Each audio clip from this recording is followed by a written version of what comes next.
అందరికీ నమస్కారం. వింత వింత అపహాస్యం పాలైపోయేలాగా వింత వింత కార్యక్రమాలు వైఎస్ఆర్సీపీ పార్టీ మరి ముందుకు తీసుకెళ్తా ఉంది. మొన్న 1,000 సంతకాలు అన్నారు. 1,000 సంతకాలు పెట్టే బదులు మీరు అసెంబ్లీకి రావచ్చుగా, 40% ఓటింగ్ మాకు ఉంది అని అంటున్నారు. మరి ప్రజల బాధలు, ప్రజలు పడుతున్న అవస్థలు మరి మీరు అసెంబ్లీలోకి వచ్చి మాట్లాడవచ్చుగా. 1,000 సంతకాలు ఎందుకు? మళ్ళీ ఆ 1,000 సంతకాలు మీ ఒకళ్ళ చేత, మీ కార్యకర్తల చేత పెట్టినోళ్ళే సంతకాలు మార్పించి ఎందుకు ఆ కష్టాలు?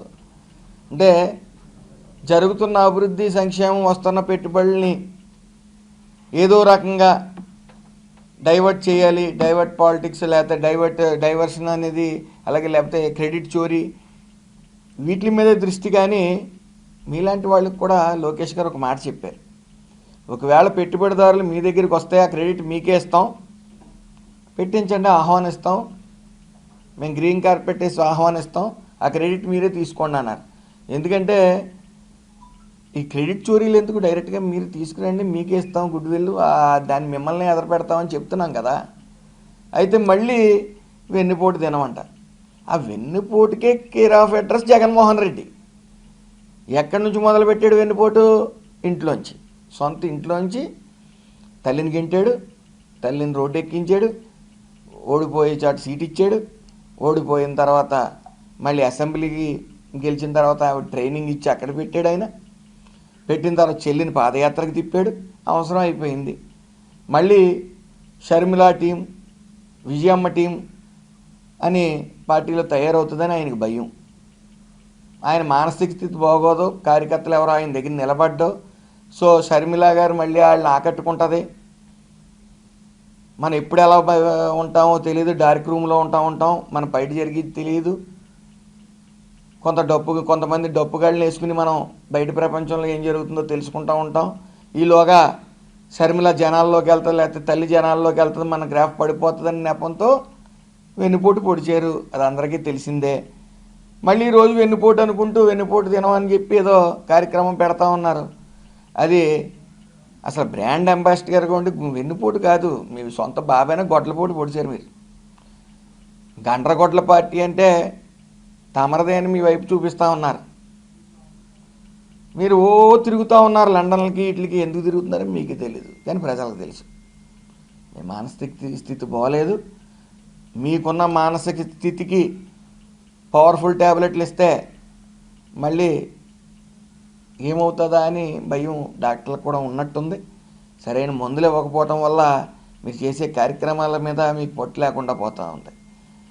అలాగే మీకు కూడా ఈ డప్పు బ్యాచ్ ఎవరైతే మీ బూతులు తిట్టి సభ్య సమాజం తలదించుకునేలాగా అసెంబ్లీలో ప్రవర్తించి మీరు 11 సీట్లకు పరిమితం అయిపోవడానికి కారణం ఎవరైతే ఉన్నారో ఈ పేర్నాని లాంటి వారు, మళ్ళీ వాళ్ళు డిఎస్సి గురించి మాట్లాడుతూ ఉన్నారు. బ్రిడ్జ్ కోర్స్ అనేది మీ అవినీతికి, మీ క్యాండిడేట్స్కి రాంగ్ రూట్లో తీసుకురావడానికి ఇలాంటి ప్యాకెట్ల ఇలాంటి ఆటలని బ్రిడ్జ్ కోర్సు రూపంలో పెట్టి మరి ముందుకు తీసుకెళ్తా ఉన్నారు. మీ క్యాండిడేట్లను అందులో క్వాలిఫై చేసుకుంటా ఉన్నారని చెప్తున్నారు. సిగ్గు ఉండాలి అసలు. మీరు ప్యాకెట్ టోర్నమెంట్లు నిర్వహించారు, అది అందరికీ తెలిసిందే, అందులో మీరు సిద్ధహస్తులు. కానీ బ్రిడ్జ్ కోర్సు సెంట్రల్ గవర్నమెంట్ ప్రవేశపెట్టిందన్న జ్ఞానం కూడా మీకు లేదు, అవగాహన కూడా మీకు లేదు. ఏదో మాట్లాడుతూ ఉంటారు, ఏదో మనం ఏదో రకంగా కాంట్రవర్సీలో ఉండాలంటారు. ఒక్కో రోజేమో చంద్రబాబు నాయుడు గారు లాంటి ఉత్తముడు లేరని మీరే అన్నారు. తర్వాత పవన్ కళ్యాణ్ గారిని అప్పుడప్పుడు విమర్శిస్తూ ఉంటారు. మీరు ఎప్పుడు ఏ రోజు ఎలా ఉంటారో మీకే తెలియదు. మీరు రాజకీయాల నుంచి తప్పుకున్నారు, బయటికి వెళ్ళిపోయారు.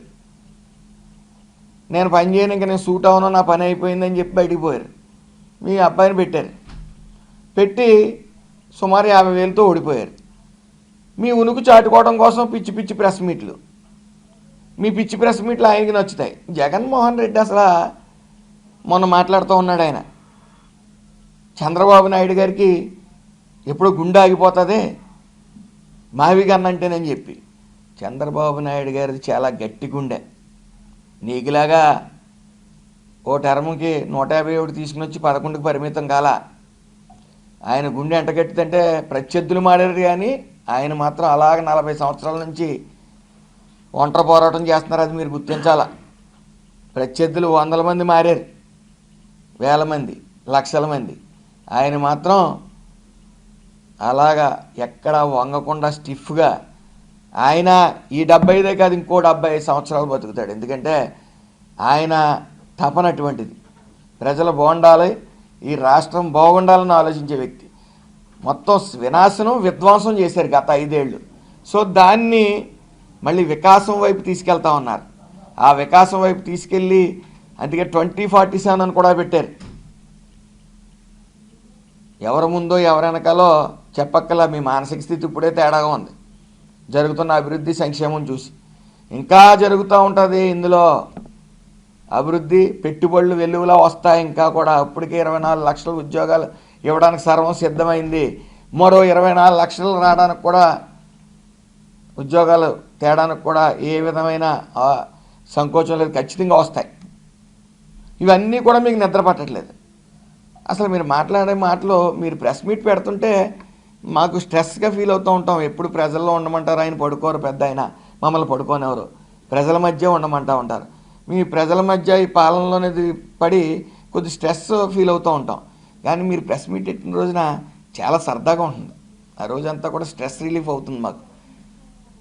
మీరు మావిగా అన్నప్పుడు సుమారు 3-4 రోజులు ఎడతెరిపి లేకుండా నవ్వుకున్నాం. మొత్తం బాధలన్నీ తొలగిపోయినాయి. ఈ గన్నలేంటి, ఈ గొడ్డలేంటి, మీ ఆలోచనలు మారవా? ఇంకా గన్నల చుట్టూ గొడ్డల చుట్టూ ఇవే ఉంటాయా? మావి గన్న అంటారు. మీకు రాత్రి మీ ప్రెస్ మీట్ ఇచ్చిన వెంటనే మీరు డార్క్ రూమ్లోకి వెళ్ళి పడుకుంటారు. పొద్దున్నే లేచి అయ్యో చంద్రబాబు నాయుడు గారు భయపడిపోతున్నారు, వీళ్ళు భయపడిపోతున్నారు, వాళ్ళు భయపడుతున్నారు, భలే ఉంది మీకు ప్రెస్ మీట్ అని కొద్ది డబ్బుగాళ్ళు వచ్చి మీకు చెప్తూ ఉంటారు. అది నిజం అనుకుని మీరు ప్రెస్ ముందు మళ్ళీ మాట్లాడుతూ ఉంటారు. ఇవన్నీ మారండయ్యా బాబు. ప్రజల్లో ఇప్పటికైనా ఉండవయ్యా. ఈ రోజున ప్రజా దర్బారు జరిగింది.